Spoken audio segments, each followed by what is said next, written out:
Victory gospel search விடுதலையின் சுவிசேஷ சபை வழியாய் உங்களுக்கு கிருபையும் சமாதானமும் உண்டாவதாக.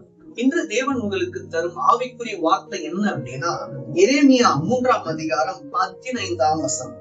உங்களுக்கு என் இருதயத்துக்கு ஏற்ற மெய்ப்பர்களை கொடுப்பேன், அவர்கள் உங்களை அறிவோடும் புத்தியோடும் மெய்ப்பார்கள்.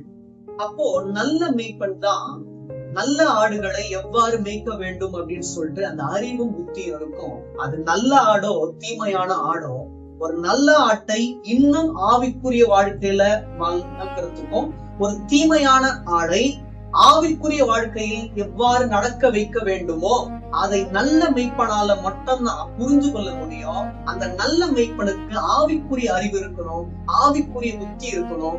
இந்த உலகத்திலிருந்து தோன்றின ஒரு மெய்ப்பர்களா இருக்கக்கூடாது. தேவனால் கொடுக்கப்பட்ட இல்ல தேவனுக்கு அவருக்கு இருதயத்துக்கு ஏற்ற மெய்ப்பர்களாய் அவர்கள் இருப்பார்களே ஆனால் அந்த நல்ல மெய்ப்பர்கள் ஆடுகளை தேவனுக்குள்ளாகவே வழிநடத்தி கொண்டு வருவாங்க. அவர்களுடைய சுய புத்தி அல்ல, சுய அறிவு அல்ல, தேவனுடைய அறிவினால் தேவனுடைய புத்தியினால் நல்ல ஆடுகளை மேய்த்து கொண்டு தேவனுக்கென்று சாட்சிகளாய் அவர்கள் என்ன பண்ணுவாங்க, ஒப்படைப்பார்கள். அந்த ஒரு மெய்ப்பர்களே தேவனுக்கு பிரியமான மெய்ப்பர்கள். தேவன் தாமே உங்கள் யாவரையும் ஆசீர்வதிப்பாராக. ஆமென்.